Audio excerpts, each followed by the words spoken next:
مرحبا. دائما كنت أسأل وبنسأل إنه مين أحسن، ألعب بار دمبل ولا على الأجهزة الحديثة؟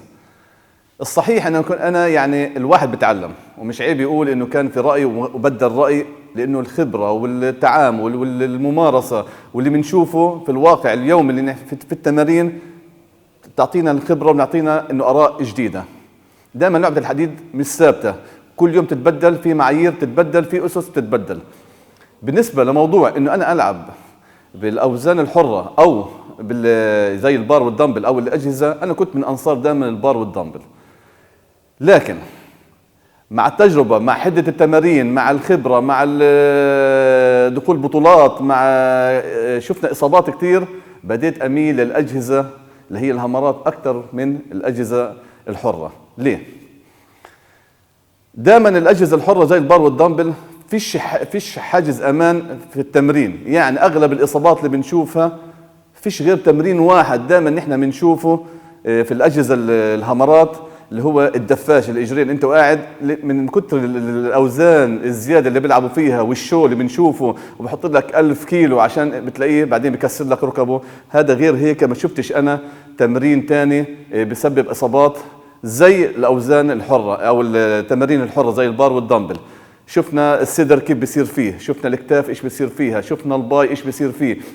يعني لما تيجي تسألني حالياً بتفضل مين؟ هقول لك الأجهزة. ليش؟ الأجهزة أول إشي بتمكنني وبتثبتني في القعدة تبعتي، يعني بضلنيش أروح يمين شمال وبصير على فقرات الظهر أو كتافي أو رقبتي، لا، ضلني ثابت، تحكمني. تاني إشي حركة الإيد أو حركة الزاوية للعضلة اللي أنا هلعبها هتخليني غصب عني إنه هي متحكمة كيف أطلع إيدي وكيف أنزل. عكس البار أو الدمبل بتلاقيك بتروح يمين شمال وبتفلت منك وفيش توازن أحيانا. اتنين، ممكن يساعدني في التمارين في اللي هي في الدروب ست اكتر واريح. يعني البار لو انا بدي العب كتف خلفي، بدي ارمي البار على الارض واحط اوزان وافضي اوزان وارجع اشيل وانت، هذا ممكن تاثر علي على المفاصل، على الظهر، على الركب، وانا يعني بعاني من الامور هذه. انا حاليا اي تمرين بحاول انه في ايده وجهاز بحاول ابعد عن الحر واروح على الاجهزه اللي بتساعدني اكتر. هلا الخلاف كان دائما ما بين المدرسه الحديثه والمدرسه القديمه على انه لا البار والدمبل هو بيبني عضلات، لا الاجهزه هي بتبني عضلات. الاثنين بيبنوا عضلات، الاثنين في عليهم حمل على الضغط على العضله، الاثنين حيعملوا لك الفورم اللي انت بدك اياها. بس الشرط انه انت في النادي تبعك يكون في الاجهزه اللي بتسد او بديله عن الحر.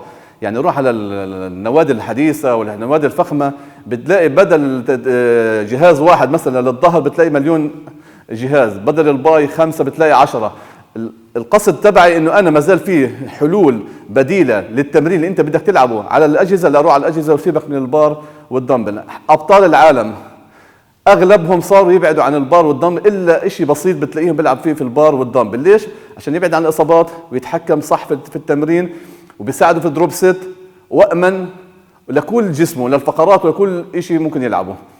هذا نبذة بسيطة عن انه بين انه انا العب حر وانا العب اجهزة.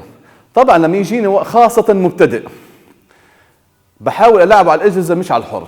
ليش؟ اول اشي عبين ما يقوي جسمه، عبين ما يعرف فكرة اللعبة كيف تبعتنا، يتمكن من مسكة الايد، مسكة الحركة، المد الحركي، كثير امور. ما اروحش انا دغري تعال العبك على البار او على الدمبل او على كذا. ليش؟ عبين ما انا اشوف انه هل هو جسمه بدأ يتوازن، بدأ يمسك نفسه، بدأ يقوى انه يقدر يشيل حر، اعتمد عليه.